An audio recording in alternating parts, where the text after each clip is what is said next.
Dune Part 2 is supposed to be released later this week, and director Denis Villeneuve must be in a good mood because there's a lot of positive buzz surrounding it. You can see right here it has a 97% critic score on Rotten Tomatoes, and the early projections suggest that this movie is probably going to make quite a bit of money. But now he's facing somewhat backlash online because of comments that he made in regards to dialogue in cinema. We have this article right here talking about it from Deadline. Denis Villeneuve, frankly, I hate dialogue. Dialogue is for theater and television. Well, okay, I mean, I guess that's one way to put it, but I think personally that maybe he just misspoke and he didn't really say exactly what he meant, or it was kind of be misinterpreted. So I want to kind of examine what he said, because I think this is an interesting thing to discuss, whether dialogue should be heavy in films or whether films are primarily a visual medium and dialogue should be something for like television or theater, like he proclaims. Frankly, I hate dialogue, the filmmaker told the Times of London in a recent interview. Dialogue is for theater and television. I don't remember movies because of a good line. I remember movies because of a strong image. For me, it's kind of both, and I'm sure it's like that for a lot of people, where sometimes they remember certain images from a movie, other times they remember good lines in a movie, but let's continue. I'm not interested in dialogue at all. Pure image and sound, that is the power of cinema, but it is something not obvious when you watch movies today. Personally, I think movies today rely too much on visuals and not necessarily enough on good dialogue, but that's just what I think. Villeneuve then went on to say that he believes television corrupted movies and is the reason why it has so much dialogue that he feels is unnecessary. He said in his ideal world that he would be able to make a movie that doesn't necessarily feel like it's an experimental movie, but doesn't have any dialogue in it whatsoever. And then according to him, quote, people would leave the cinema and say, wait, there was no dialogue, but they won't feel the lack.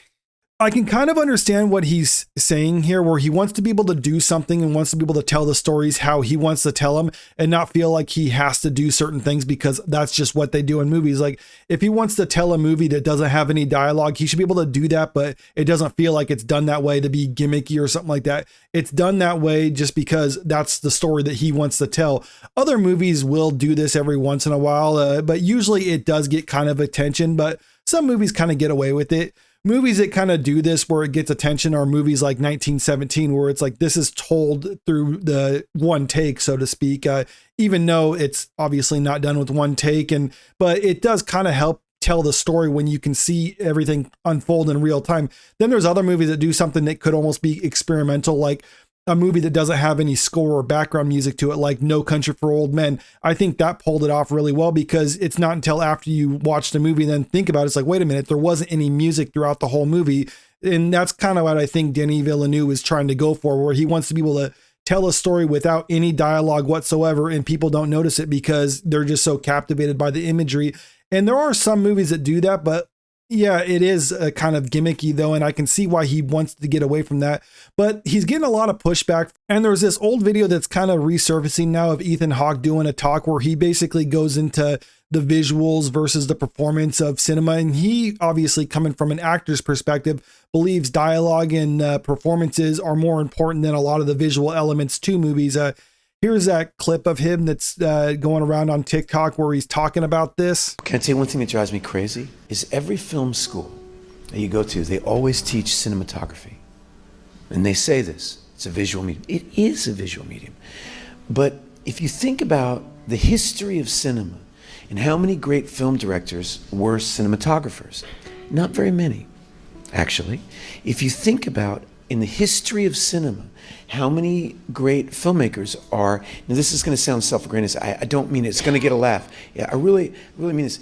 Are actors? It's a lot. Woody Allen, Orson Welles, Spike Lee, Warren Beatty, Robert Redford, Charlie Chaplin, Buster Keaton. Understanding acting and directing are the same. They're an interpretive art. They're about taking great writing and sharing it. It's about saying, oh, to be or not to be, that's a great line. Let me explain to you why. That's what it's about. It's not. All right, I'm not going to play the whole thing, but you can kind of get the idea. Now, obviously, from an actor's perspective, he thinks that, yeah, you need to have good dialogue and stuff like that. And that is true in certain situations, but not all movies lend themselves to having certain dialogue like that. Some movies can be done just pure visually. Like, here's a good example of a movie that is done all visuals. For people who haven't seen it, this is the movie Baraka, and it is a fantastic movie. There's a kind of a spiritual sequel to this called Samsara, but I'm playing this one because this whole movie, it's not like a conventional movie. And I think this is what Denis Villeneuve was talking about, where it feels like it's more experimental, but this movie is just sound and visuals. And that's pretty much it. It's just certain cinematographers going around the world and just capturing beautiful visual images from around the world to music. And then it's edited together. I mean, it's just fantastic. I love this movie as far as visual filmmaking goes. And this is something I think we could see more of, but yeah, in a way, Denis Villeneuve is kind of right, where people feel like they have to have dialogue in movies. And I can see that in a lot of modern movies where it gets kind of lazy, where you just have bad dialogue, where it's just people explaining the plot and just kind of like making sure the audience understands what's going on. And yes, I hate when that happens in movies like that, but it's not an all the time thing. But then there's also a lot of other movies, like Quentin Tarantino, for instance, is a director who's known for having good dialogue in his movies. It just sounds natural and doesn't feel like it's just explaining things to the audience. But at the same time, he also is a visual filmmaker where he has his own style to it. Then you get other directors like, let's say, Wes Anderson. Like, yeah, there's some good dialogue in his movies, but he's definitely known for being a visual director where people know his movies for his style. And I think there is a mix of the two. Denis Villeneuve is obviously one of those directors who likes to focus on the visual elements and less on the dialogue portion. And then there's other directors who like to focus more on the dialogue and less on the visuals. And I think either way you can make masterpieces. It's just a matter of how you combine it, because that's all cinema is. It's not necessarily like you have to use visuals, you have to use dialogue, you have to use music and all these art forms, bringing them together. You can have a great movie that just leaves some of those out or just has one of those elements to it. It really doesn't matter. It's all in the hands of the individual artist or the auteur of the movie and how they decide to piece all these things together to tell the story or to convey the emotions that they're trying to convey. And I don't necessarily think Denis Villeneuve is wrong in what he was saying about how people rely too much on dialogue these days. And I don't think he necessarily should be getting the backlash that he does. But at the same time, I do understand it. But that's just what I personally think about all this. Let me know what you feel about all this in the comment section below. Do you actually agree with him, or do you disagree and you think dialogue is integral to telling a good story? Because I'm curious what people have to say about this. And also, if you can, make sure you click that subscribe button and also like and share the video, because it really helps out the channel. Thank you.